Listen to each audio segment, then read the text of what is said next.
संस्कारित भारत भारत विकास परिषद का ध्येय वाक्य है। परंतु कोरोना महामारी के कारण ना तो हमारा देश स्वस्थ है, ना ही समर्थ, और संस्कार देने वाले कार्यक्रम भी हम सुचारू रूप से नहीं करा पा रहे हैं। गत वर्ष कोरोना महामारी की प्रथम लहर ने तो हमें नुकसान पहुंचाया ही, परंतु वर्ष 2021 में जो लहर आई उसने हमारे परिवार को अंदर तक झकझोर के रख दिया, और अब तीसरी लहर आने की आशंका है, जो कि हमारे बाल गोपालों को प्रभावित कर सकती है। इसके लिए हमारा परम कर्तव्य है कि हम अपने बाल गोपालों को इतना समर्थ बनाएं कि वह इस महामारी से जूझ सके। इसके लिए हमने अपने विशेषज्ञ सलाहकारों को बुलाया है, जो कि अलग अलग क्षेत्र में अपनी सलाह देंगे कि किस तरह हम अपने बच्चों की इम्यूनिटी को बूस्ट कर सकते हैं। तो इस श्रृंखला में प्रथम नंबर पर आ रही है डाइटिशियन शिल्पा अग्रवाल जी, जो कि बताएंगी कि बच्चों को किस तरह का भोजन देना चाहिए जिससे कि उनकी इम्यूनिटी बढ़ सके। तो स्वागत है आपका शिल्पा जी हमारे कार्यक्रम में। Hello friends, hope you all are having a great day. जैसे जैसे कोरोना का डर लोगों के अंदर से कम हो रहा है और अनलॉक भी हो चुका है, अब जो सबसे बड़ा प्रॉब्लम और जो सबसे बड़ा क्वेश्चन लोगों के दिमाग में आ रहा है वो है थर्ड वेव का, कि क्या ये थर्ड वेव आएगी और अगर आती है तो क्या ये बच्चों को अफेक्ट करेगी। तो जैसा कि सुनने में आ रहा है कि थर्ड वेव आएगी और ये बच्चों के लिए थोड़ी ज़्यादा घातक होगी, तो आज हम बात करेंगे कि हम किस प्रकार बच्चों को इस थर्ड वेव से बचा सकते हैं। तो बच्चों को बचाने का जो तरीका है वो सिर्फ उनकी इम्यूनिटी स्ट्रॉन्ग करके ही हम उनको बचा सकते हैं। अगर हम बच्चों की इम्यूनिटी स्ट्रॉन्ग करेंगे तो अगर थर्ड वेव आती भी है और बच्चों को अफेक्ट करती भी है तो हमारे बच्चे उस थर्ड वेव से बहुत ही अच्छे से और कंफर्टेबली उस जोन से निकल आएंगे। तो बच्चों की इम्यूनिटी हम कैसे इन्हांस करेंगे और क्या ऐसे फूड्स हैं जो उनकी डाइट में इंक्लूड करें जिससे कि बच्चों की इम्यूनिटी बूस्ट हो जाए। तो इसलिए आज हम अलग अलग कैटेगरी वाइज बात करेंगे। जैसे पहली कैटेगरी में आते हैं 0 to 2 ईयर्स के बच्चे। तो पहली चीज़ जो इम्पोर्टेंट चीज़ मैं आप लोगों से डिस्कस करना चाहती हूँ वो ये है कि जब तक बच्चा छोटा है और अगर ब्रेस्ट फीड पर है तो कोशिश यही करें कि बच्चों को 2 ईयर्स तक ब्रेस्ट फीड कराएं और 6 महीने तक तो कंप्लीट ब्रेस्ट फीड पर ही रहें। आफ्टर 6 मंथ्स हमें बच्चों का माँ का दूध सफिशिएंट नहीं होता है उनकी ग्रोथ को की डिमांड को लेते हुए, तो हमें कुछ वीनिंग फूड्स इंक्लूड करने होते हैं। वीनिंग फूड्स यानी वीनिंग वो चीज़ होती है जब बच्चों की डाइट में हम कुछ ऊपर के फूड्स इंक्लूड करते हैं। तो जैसे अगर बच्चा हमारा 6 मंथ्स का हो जाता है तो हम उन्हें क्या क्या इंक्लूड करें। वैसे तो जनरली सभी को पता होता है कि बच्चों को पहले दाल का पानी, चावल का पानी, पतला पतला सब्जी का सूप है या ऐसी चीज़ें देनी है। बट जो नहीं देना है, जो ध्यान रखना है वो है कि बच्चों को 1 साल तक नमक और चीनी बिल्कुल नहीं देनी है। और आप ये ना सोचें कि बच्चों को टेस्ट नहीं आएगा, बच्चों को नमक और चीनी का टेस्ट है ही नहीं क्योंकि हमने उनको दिया नहीं। तो 1 साल तक आप बिना नमक की और बिना चीनी के ही बच्चों को जो भी फूड्स दें उनको दें। हमें उनको वही आदत लगानी है जो उनके लिए, उनका फ्यूचर के लिए अच्छी है। तब जब वो 1 ईयर के हो जाएं तब हम उन्हें थोड़ी थोड़ी चीनी, नॉट प्रोसेस्ड शुगर, खांड है और बूरा है, इस तरीके की चीज़ें हम उनकी डाइट में इंक्लूड कर सकते हैं। जब वो हाथ से पकड़ने लायक हो जाए तो कुछ फिंगर फूड्स हम उनको दे सकते हैं, जैसे कुकुम्बर है, कैरेट है या पम्पकिन है उबला हुआ, तो वो चीज़ें हम उनको दे सकते हैं। बाकी अब हम बात करेंगे 2 to 5 ईयर्स के बच्चों की। 2 to 5 ईयर्स के बच्चों के पेरेंट्स, स्पेशली मदर्स, बहुत ज़्यादा परेशान होती हैं कि उनको कैसे खिलाएं। तो सबसे इम्पॉर्टेंट जो बात ध्यान रखने की है वो है कि आप 2 to 5 ईयर्स के बच्चों को मोबाइल का, टीवी का, इस चीज़ का एडिक्शन ना दें कि अगर खाना नहीं खा रहा है तो उनको मोबाइल दे दिया या टीवी के सामने बैठ के उनको उस तरीके से खाना खिलाएं कि वो खाने को एंजॉय करें और उन्हें रियलाइजेशन हो कि वो क्या खा रहे हैं। और शुरू से ही आप उनको सारी अच्छी चीज़ें इंट्रोड्यूस करें, वो चीज़ें दें जो आप चाहते हैं कि बच्चा फ्यूचर में खाए। आप ये ना सोचिए कि उसको कैसा लगेगा, उसको टेस्ट हमें डेवलप करना है। हम उन्हें सारे food groups, proteins, carbohydrates, fat, सारी चीज़ें उनकी डाइट में डालेंगे। उनको शुरू से ही नट्स की आदत डालें, उनको दालें खिलाएं, उनको लेग्यूम्स दें, उनको आप दूध, दही, पनीर उनकी डाइट में सब कुछ रखें। और वो चीज़ें जो कि बच्चे बाद में परेशान होते हैं, ग्रीन लीफी वेजिटेबल्स अगर हम शुरू से ही उनको हैबिट में देंगे तो दे विल लर्न डेफिनेटली। और ये मत सोचिए कि वो नहीं खाएंगे, क्योंकि ऐसा हम सोचते हैं। अगर आप खाते हैं तो सब लोग मिल के एक जगह बैठ के खाना खाएं, बच्चा वही कॉपी करता है जो बड़े लोग करते हैं। तो पहले आपको वो चीज़ शुरू करनी होगी, फिर आप बच्चों से एक्सपेक्ट करें। ये बहुत ज़रूरी है, बच्चों को किसी भी प्रकार की आदत ना डालें। और जैसे कि मैं पहले भी बता चुकी हूँ कि बच्चों को अगर आपको कुछ अच्छी चीज़ के लिए गिफ्ट देना है तो आप उन्हें चॉकलेट्स का, स्वीट्स की हैबिट ना डालें कि आपने ये अच्छा किया है तो आपको स्वीट मिलेगी। आप उनको बोलो कि आपको फ्रूट मिलेगा। तो उस तरीके से बच्चों का जो रिलेशन है फूड के साथ हम और बेटर कर सकते हैं। तो now will talk about age to 12 years of kids, sorry 5 to 12 years। तो 5 से 12 साल के बच्चों को जब अगर हम शुरू से अच्छी हैबिट डालेंगे तो उनको भी अच्छी ही हैबिट होगी। शुगर का इंटेक शुरू से ही हमें कम रखना है। दूध दें तो बिल्कुल फीका ही दें आफ्टर 1 year ऑल्सो, क्योंकि उसमें अपनी ही एक शुगर होती है। बच्चों को दूध, दही, पनीर हर मील में एक डेयरी प्रोडक्ट ज़रूर दें ताकि उनको प्रोटीन मिले अच्छा सा। उनको सारी, जैसे अगर उनको आप खाना दे रहे हैं तो उनको प्लेट उसी तरीके से लगाएं जैसे बड़ों की लगाई जाती है। एक दाल की बाउल होनी चाहिए, एक राइस का बाउल होना चाहिए, एक सब्जी का बाउल होना चाहिए, एक दही का बाउल होना चाहिए और एक रोटी होनी चाहिए। तो इस तरीके से हम बच्चों को सब चीज़ें दें, जंक फूड ना दें। अगर हम स्टार्टिंग में उनको जंक देते हैं उन्हें खुश करने के लिए तो वो उनकी हैबिट में आ जाता है। तो कोशिश यही करें कि हम उन्हें हेल्दी फूड दें, क्योंकि हमें आगे वाली प्रॉब्लम्स, आने वाली प्रॉब्लम्स से उनको बचाना है और उनको प्रिपेयर करना है कि ये सब खाने से उनके अंदर उनकी बॉडी इम्यूनिटी स्ट्रांग होगी। अब हम बात करेंगे एडोलसेंट चिल्ड्रंस की, यानी टीनेजर्स की, 13 to 18 years ऑफ चिल्ड्रन। जो लोग, जिनके दिमाग में थोड़ा सा ये होता है कि हर चीज़ नहीं खाते हैं, उनको जंक बहुत ज़्यादा चाहिए, उनको थोड़ा सा उनकी मूड स्विंग्स बहुत होते हैं, उनको फ्रेंड्स ज़्यादा अच्छे लगते हैं। तो सबसे पहली बात कि आप एज अ फ्रेंड उनके साथ ट्रीट करें, उनके फ्रेंड्स बनकर रहें, उनकी बात को सुनें और उनकी बात को भी समझें, तब वो शायद आपकी बात सुनेंगे। फिर उसके बाद उनके फूड में आप सारी ही हेल्दी फूड चॉइसेस दें। अगर उनका कुछ मन है जंक खाने का, जैसे कि पहले से रहा है, उन्होंने खाया हुआ है, अब बिकॉज ऑफ कोरोना ही नहीं हो पा रहा है, तो आप घर में ही हेल्दी बना के दें।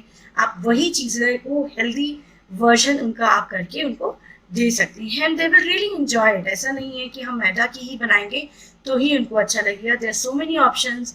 आप उनको वही फूड को उतना ही इंटरेस्टिंग, उतना ही प्रेजेंटेबल फॉर्म में दे सकते हैं जिससे उन्हें अच्छा लगे।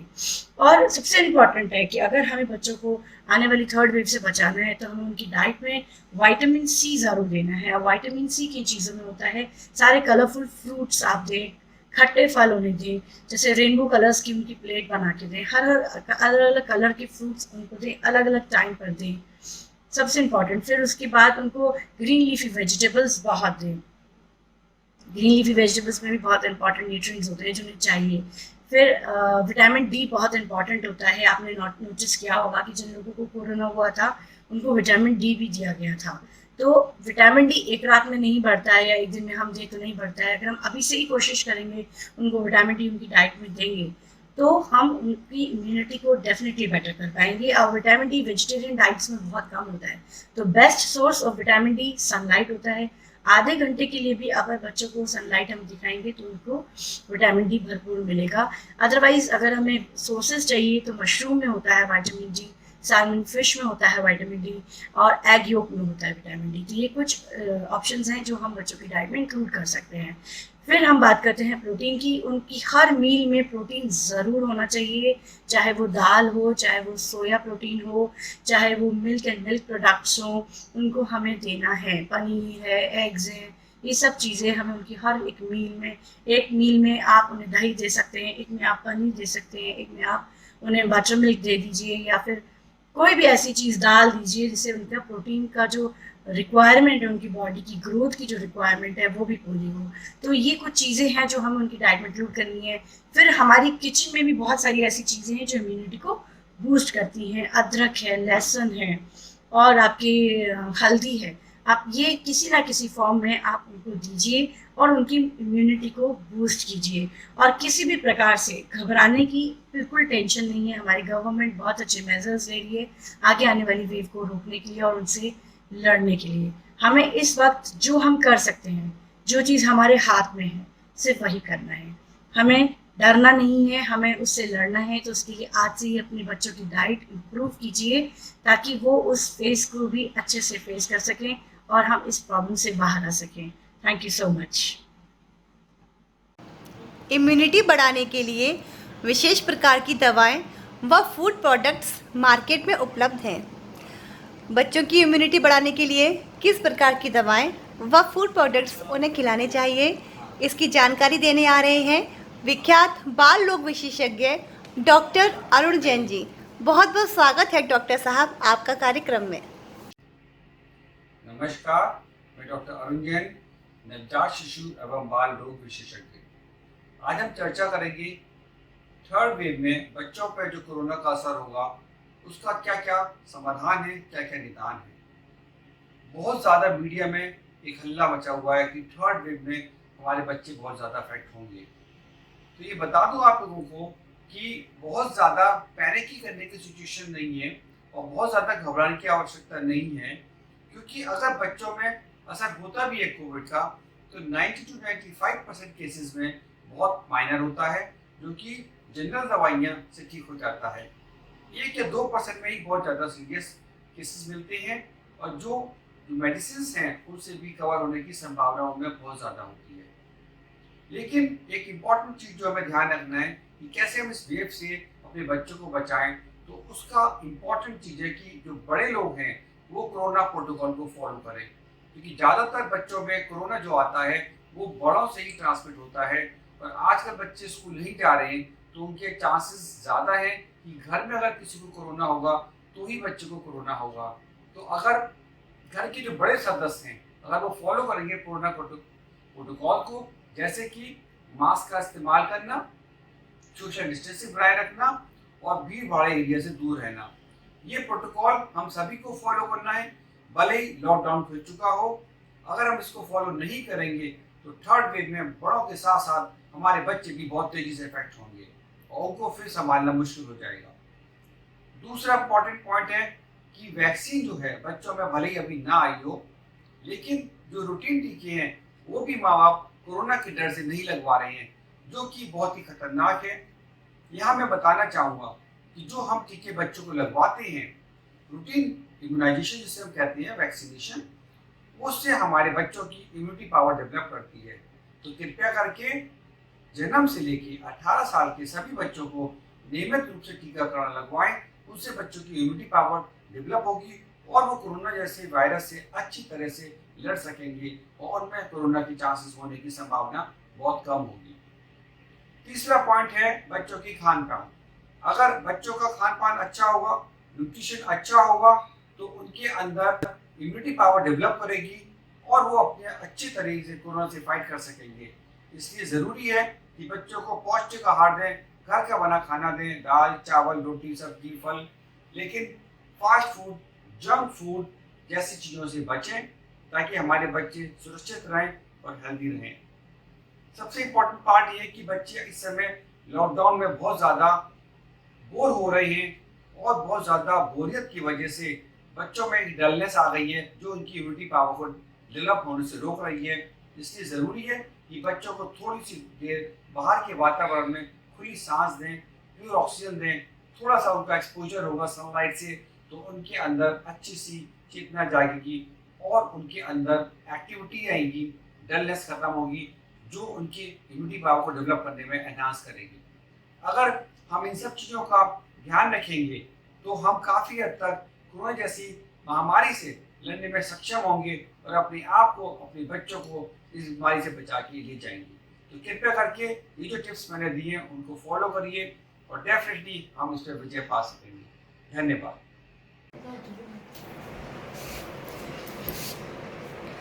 होम्योपैथी इलाज की एक ऐसी पद्धति है जो कि उपचार का एक कारगर तरीका है। होम्योपैथी के इलाज से आसानी से इम्यूनिटी को बूस्ट किया जा सकता है और आमतौर पर इसका कोई साइड इफेक्ट भी नहीं होता। इस विषय में जानकारी देने आ रहे हैं सुविख्यात डॉक्टर प्रोफेसर कैलाश सारस्वत जी। वेलकम डॉक्टर साहब। मैं doctor Kailash Saraswat, professor and head, Dayalbagh Ayush homeopathy medical college Agra. आज पूरी इंडिया कोरोना की थर्ड वेव से बहुत ही भयभीत हो रही है। ये थर्ड वेव हमारे बच्चों को काफ़ी नुकसान पहुंचा सकती है, नहीं सब लोग चिंतित हैं इस बारे में जानने के लिए। अभी 2 दिन पहले एक गाइडलाइन जारी हुई थी कि ये ज़्यादा बच्चों को इफेक्ट नहीं करेगी, लेकिन अभी जो डॉक्टर संदीप गुलेरिया एम्स के डायरेक्टर, उन्होंने कहा इससे हमारे बच्चों को ज़्यादा नुकसान नहीं होगा और थर्ड वेव नहीं आएगी, लेकिन फिर भी हमें इसके लिए तैयार रहना चाहिए। इसके लिए हमें अपने बच्चों को सबसे पहले हाथों को धोना, बार बार हाथ धोने 20 सेकंड तक, और प्रॉपर हाथ धोने का तरीका सिखाना चाहिए। जैसे हाथों को पूरी उंगलियां आपस में वॉश करके इस तरह से धोना चाहिए और 20 सेकंड तक धोना चाहिए, बच्चों को सिखाना चाहिए। तो बच्चे समझने में थोड़ा देर करते हैं, इसलिए उनको ढंग से सिखाना चाहिए। उसके अलावा बच्चों को सामाजिक दूरी, कम से कम 6 फुट दूरी, जैसे घर में किसी को जुकाम खांसी हो जाता है तो उनको बताना चाहिए कि आप हाथ में टिश्यू पेपर लेके उस पर छींकें, खांसें और फिर उसको डिस्पोज करें। बच्चों को उससे, जिनको अगर जुकाम खांसी तो उनको बच्चों को उनसे दूर रखना चाहिए और घर के खिड़की दरवाजे ये सब खुले रखने चाहिए, जिससे उसका प्रॉपर वेंटिलेशन। उसके साथ साथ बच्चों को मास्क लगाने का तरीका सिखाना चाहिए। बच्चे मास्क लगाने की आदत नहीं होती बच्चों में, इसलिए 5 से 18 साल के बच्चों को मास्क लगाने की आदत डालनी चाहिए। उसके साथ साथ बच्चों को इम्यूनिटी बढ़ाने के तरीके सिखाने चाहिए।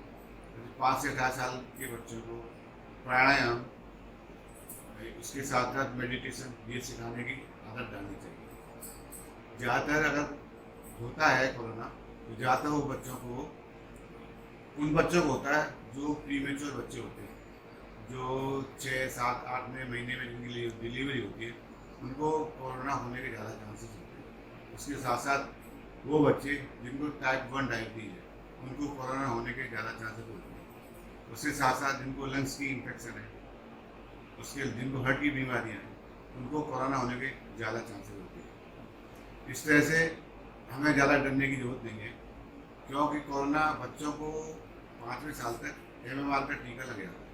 वो टीका क्या करता है, वो वायरस से बच्चों को काफ़ी बचाता है। उस टीके से 70% तक कोरोना होने के चांसेस कम होते हैं।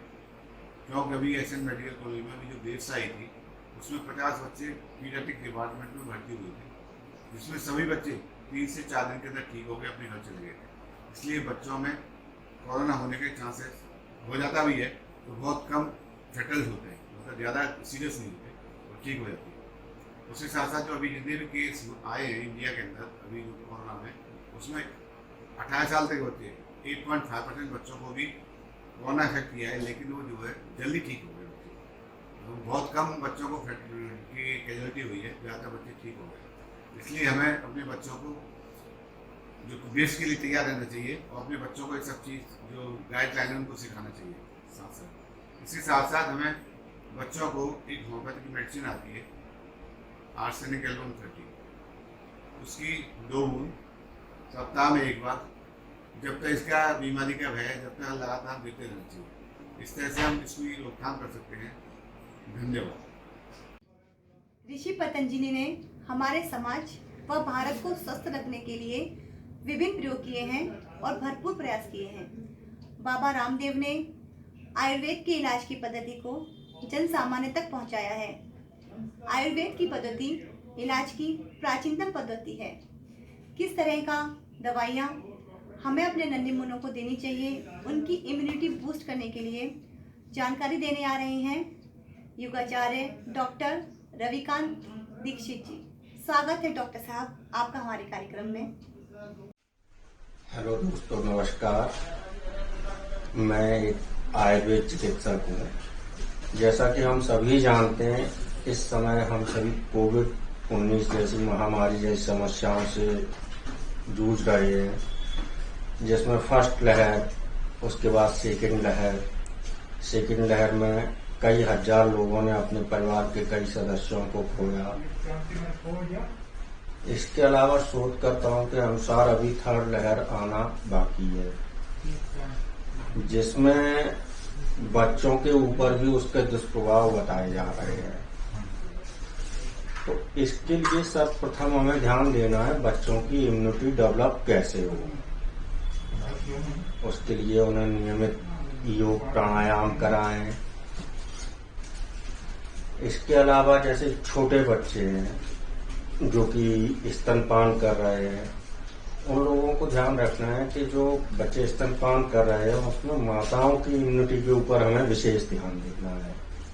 जब माँ की इम्यूनिटी अच्छी होगी तो निश्चित है कि बालक की भी इम्यूनिटी स्वतः ही बढ़ने लगेगी। अब हम बात करते हैं 2 वर्ष से ऊपर के बच्चों की, लगभग 2 से 5 वर्ष तक के अगर मान लें तो उनके लिए हम आरोग्य वटी, संजीवनी वटी, लक्ष्मी विलास रस, च्यवनप्राश आदि टैबलेट्स को हम उनको दे सकते हैं, जिससे कि उनकी इम्यूनिटी भी बढ़ेगी व सर्दी, खांसी, जुकाम आदि समस्याओं में भी राहत मिलेगी। इसके अलावा च्यवनप्राश हमें केसर युक्त इस्तेमाल करें, ज्यादा अच्छा रहेगा। इन सभी के अतिरिक्त ड्राई फ्रूट्स जैसे नारियल पानी, बादाम, अखरोट, किशमिश, मुनक्का, सीजनेबल फ्रूट्स, ये सभी हमें बच्चों को नियमित रूप से देते रहना चाहिए। इसके अलावा एक बहुत बढ़िया योग है जो जिसमें कि सीतोपलादि चूर्ण 25 ग्राम, त्रिकटु चूर्ण 10 ग्राम, गौदंती भस्म 10 ग्राम, प्रवाल पिष्टी 10 ग्राम, गिलोय शहद 10 ग्राम, अभ्रक 5 ग्राम, जो कि लगभग 2 साल से और 6 साल तक के जितने भी बच्चे हैं उनको जो इसका डोज है सभी को मिलाकर लगभग 120 पूड़ियाँ बनाएं और एक पूड़िया सुबह शाम शहद के साथ खाली पेट दें। इस योग से एक तो बच्चों की रोग प्रतिरोधक क्षमता काफी अच्छी बढ़ेगी और इसके अलावा सर्दी, खांसी, जुकाम, बुखार इन सब से भी बचाव रहेगा। जो बच्चे 6 वर्ष से लेकर 12 वर्ष तक की आयु के हैं उनके लिए इस योग का डोज रहेगा 90 पूड़ियाँ, जिसमें सभी को मिलाकर 90 पूड़ियाँ बनाएं और एक पूड़िया सुबह शाम शहद के साथ खाली पेट दें। कभी कभी जैसे ऑक्सीजन लेवल डाउन हो जाता है या कफ की अधिक वृद्धि होने से श्वास में तकलीफ होती है तो इसमें हम अजवाइन की भाप का भी इस्तेमाल कर सकते हैं। इसके अलावा किसी एक सूती कपड़े में 1 चम्मच अजवाइन, कपूर की टिक्की, लौंग आदि रख के सूंघने से ऑक्सीजन लेवल बढ़ने में काफी सहायता मिलती है। तो कहने का मुख्य तात्पर्य है कि हमें बच्चों की और स्वयं की इम्यूनिटी के ऊपर विशेष ध्यान देना है, जिसमें खान पान का विशेष ध्यान रखें। जो कफवर्धक चीजें हैं जैसे खट्टी चीजें, आइसक्रीम, कोल्ड ड्रिंक्स आदि का सेवन ना करें। बच्चों को दूध के साथ थोड़ी सी हल्दी मिलाकर अवश्य दें और सुबह योग प्राणायाम अवश्य कराएं। इसी के साथ अपनी बात को समाप्त करता हूँ। धन्यवाद, नमस्कार।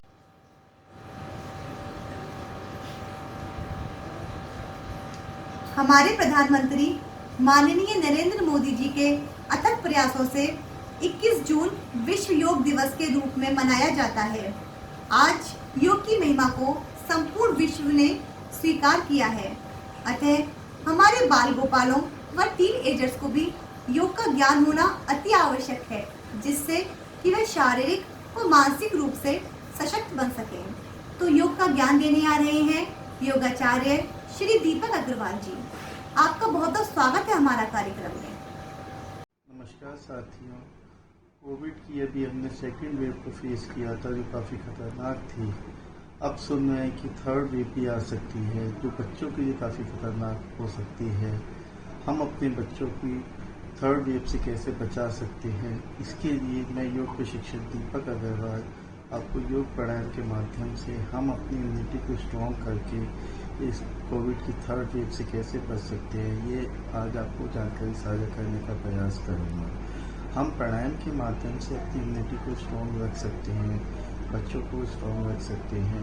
इसमें मुख्यतः 7 प्राणायाम आते हैं। सबसे पहले बच्चे का प्राणायाम आता है जिसका समय 3 से 5 मिनट होता है। इसमें हम लंबा गहरा सांस लेते हैं, लंबा गहरा सांस हम छोड़ते हैं।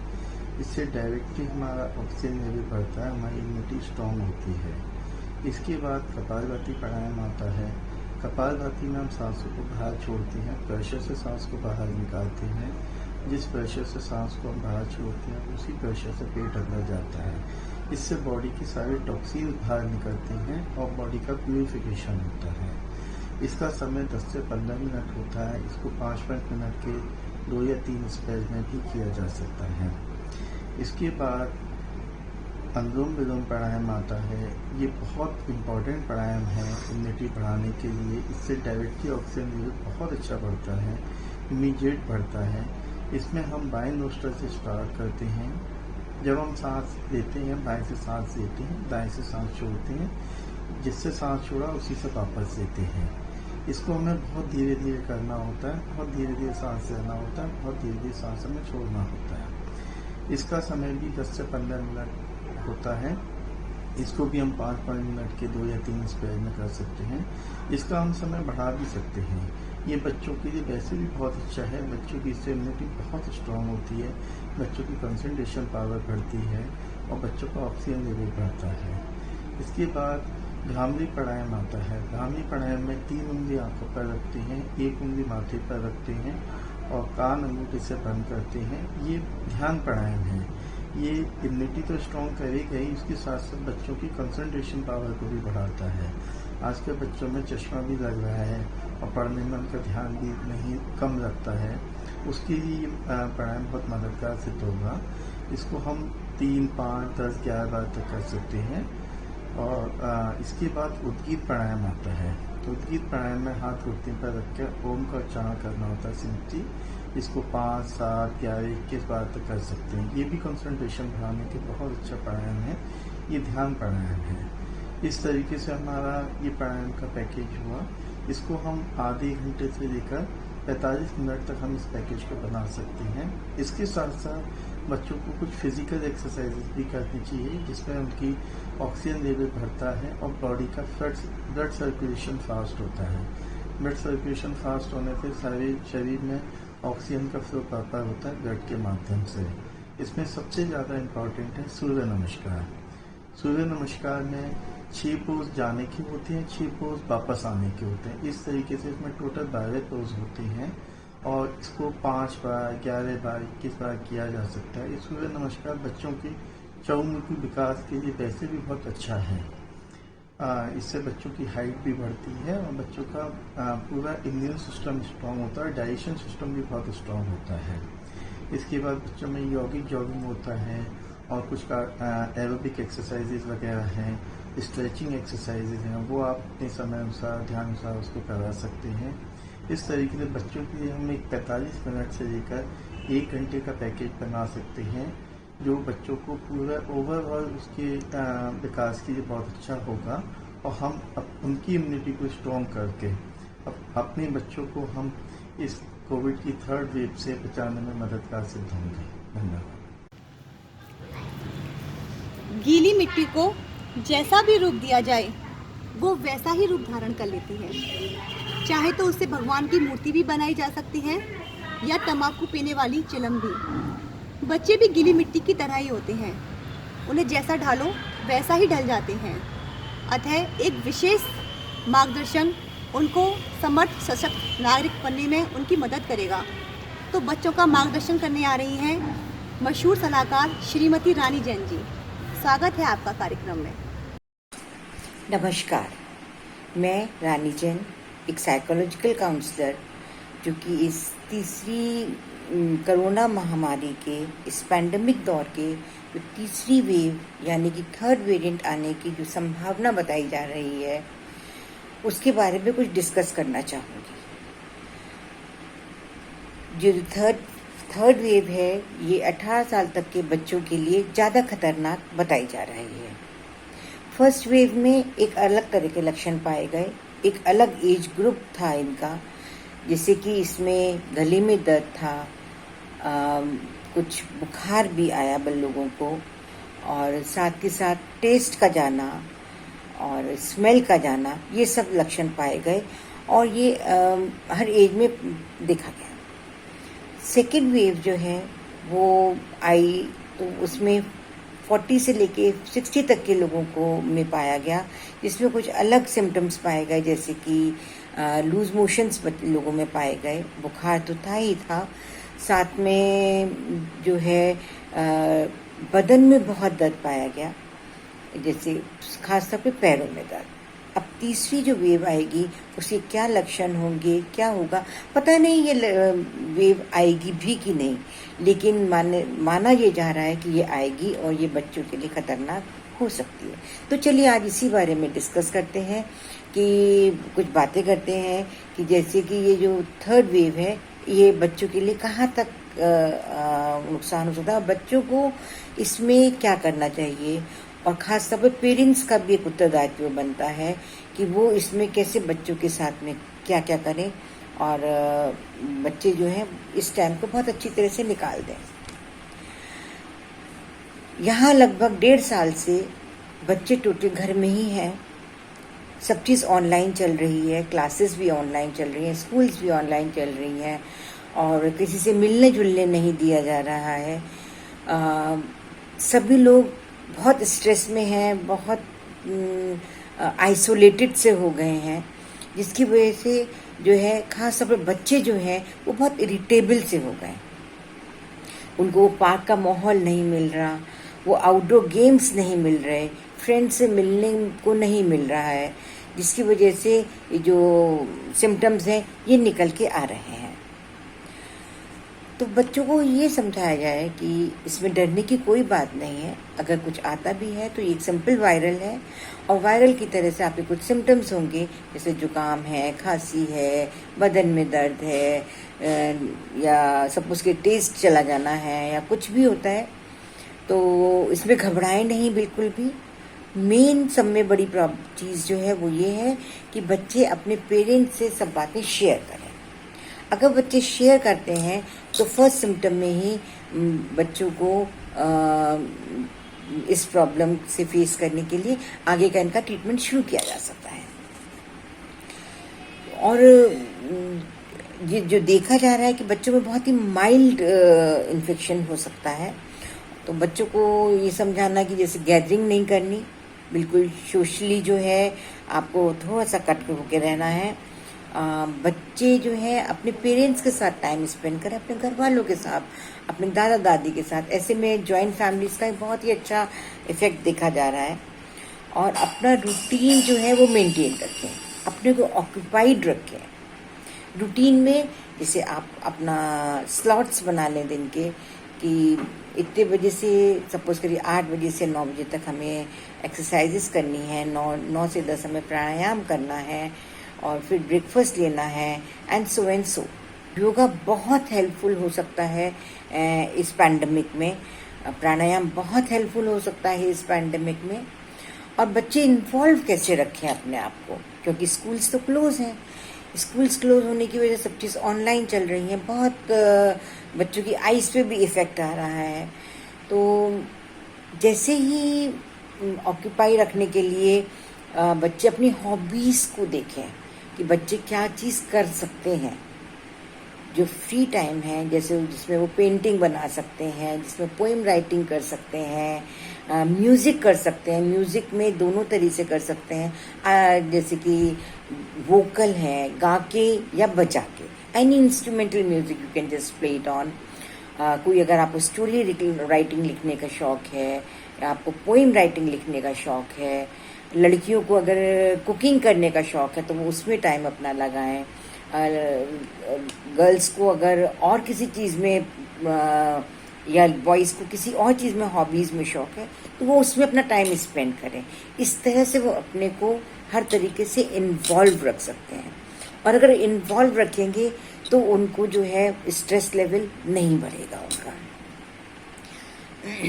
अगर स्ट्रेस लेवल बढ़ता है, स्ट्रेस बढ़ने से क्या होता है, स्ट्रेस लेवल अगर बढ़ता है तो इम्यूनिटी सिस्टम लो हो जाता है, और अगर इम्यूनिटी सिस्टम लो होता है तो जो इन्फेक्शन कैच करने के चांसेस है वो बहुत ज़्यादा हो जाते हैं। तो ऐसा कुछ नहीं करना है जिससे कि इम्यूनिटी सिस्टम लो हो। एक बहुत अपना हेल्दी फूड लें, कॉन्फिडेंस लेवल बहुत रखें, पॉजिटिव रहना इसमें बहुत ज़्यादा ज़रूरी है। अपनी भरपूर नींद लें। ये नहीं हो कि रात को लेट तक आप सो रहे हैं, सुबह लेट तक आप उठ रहे हैं। जस्ट आपको चिड़िया की तरह से करना है कि जल्दी सोना है और जल्दी उठना है। जैसे चिड़िया अपना जल्दी सोती है, जल्दी उठती है, ऐसे ही अपनी भरपूर नींद लें, भरपूर बहुत हेल्दी खाएं, प्रोटीन युक्त डाइट लें, और सुबह जब सो के उठते हैं तो एक पॉजिटिव अपना ख्याल दिमाग में लेके आएँ, जिससे कि आपका पूरा दिन बहुत अच्छी तरह से निकले। अब आते हैं पेरेंट्स पे। पेरेंट्स को भी एक बहुत मॉरल ड्यूटी बनती है कि पेरेंट्स अपने बच्चों से बात करें, उनके साथ टाइम स्पेंड करें, कि उनके जो भी क्वेश्चन हैं उनको आंसर्स दें, और उनको एश्योर करें कि आप सेफ हैं, आप हेल्दी हैं, फैमिली के साथ रहें। अपने फ्रेंड्स के साथ भी आप अपना टाइम स्पेंड कर सकते हैं, जैसे कि उनके साथ वीडियो चैटिंग करें, उनके साथ में आप गेम्स खेलें। आजकल ऑनलाइन गेम्स भी सब खेला जा रहा है। इस तरह से आप अपने आप को ऑक्यूपाई रखिए, और अपनी हेल्थ और फिजिकली हेल्थ और मेंटली हेल्थ को स्ट्रॉन्ग करिए। If there is a problem there is a solution. लेकिन प्रॉब्लम है क्या? प्रॉब्लम जब खड़ी होती है जब हम जो भी सिचुएशन होती है उस सिचुएशन को अगर हम हैंडल नहीं कर पाते तो वो प्रॉब्लम बन जाती है। तो प्रॉब्लम को पहले ही हम अच्छी तरह से सुलझा लें, सिचुएशन को अच्छी तरह से हैंडल कर लें, जिससे कि वो प्रॉब्लम ना बने, और जो है बहुत अच्छी तरह से ये टाइम व्यतीत हो सके। मैं थैंक्स करना चाहूँगी भारत विकास परिषद का, जिसने मुझे ये मंच दिया, जिससे मैं बच्चों से अपने कुछ विचार शेयर कर सकूं। और फिर भी अगर कुछ प्रॉब्लम है तो बच्चे मेरे से ऑनलाइन आराम से अपना बातें कर सकते हैं, अपना कुछ बातें शेयर कर सकते हैं। और be healthy, be safe, have a sound and physically happy life. Thank you. नमस्कार।